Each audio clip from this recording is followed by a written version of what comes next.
Samantala, Idol, operasyon po sa San Carlos City Old Public Market naman, balik normal na matapos ang sunog. Para sa detalye ng balitang yan, kasama natin Idol Kate Dispo. 104.7 IFM Report.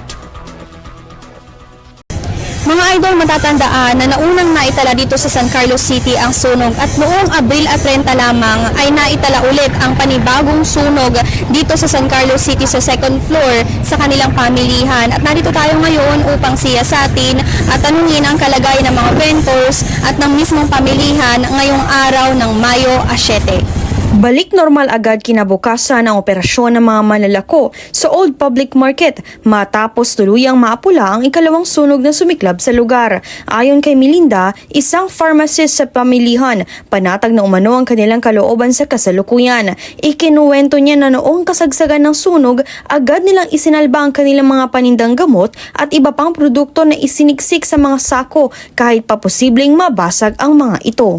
Nung nakitang umuusok, nagkakutla kami, tinawagan kami. Nakutla nung paninda. Ano po ginamit po ninyong Sako. Yung mga iba, yung naglink yung mga kulong. Sabon na basa kasi yung bumbero, tumutuloy yung tubig. Grabe yung usok, ang kapal. Natakot. Wala namang nasaktan. Nagsarado na agad. Nung pagkahapon. Una, nung nalaman na may sunog, tumakbo sila sa labas. Tapos nung yung medyo kumakalma yung sunog, ayun, nagkakot na ng mga paninda. Baka mamaya kumalat yung sunog. Kailan kayo nagbukas ulit? After 3 days, binalik namin yung paninda ulit kasi lahat tinakot. Natanong ko yung iba, kinabukasan. Yung iba kasi hindi sila nakahakot. Hindi nila, kasi hindi na sila pinapasok. Yung sa banda dun, sa tapat talaga mismo ng sunog. Kami, nakapasok pa kami, nakot namin. Sinabi sa inyo na mag-relocate kayo. Wala naman kasi sabi fire out na kami lang yung nagpanic na baka kumalat. Magaya nung unang sunog. Sinabi naman na safe na. Okay lang naman kasi umaksyon naman sila agad.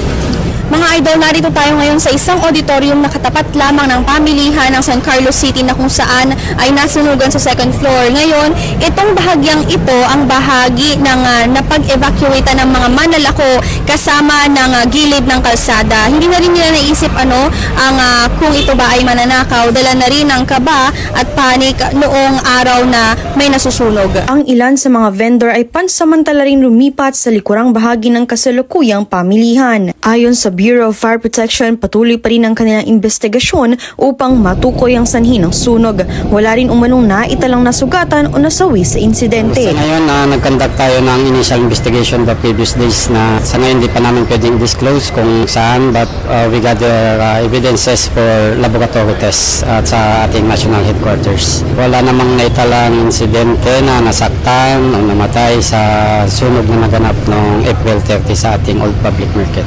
Sa pag-responde natin, sa tingin ko is mabilis naman yung responde natin. Apula kagad yung apoy at wala pong nadamay na ibang establishment. Yung Old Public Market lang sa second floor, right wing. Ito ay opisina ng Liga ng Barangay, office ng Market Division, and then yung Grace Guardian. Yun po yung nasa right wing na natupok. Then sa left wing is partially damaged, yung mga nausukan lang ng itim lang. Sa ating pong mga mamamayan, lagi po tayong mag-iingat sa sunog kasi hindi natin alam kung kailan darating ang sunog. Sa mga outlet natin, sa kuryente natin, lagi po nating tignan maigi iyo.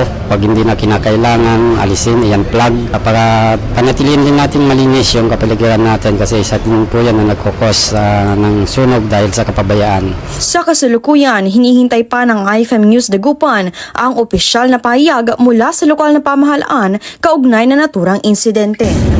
Kasama mo mula rito sa IFM Dagupan, ako po si Idol Kate Dispo Tatak, IFM. IFM News. IFM News. IFM News.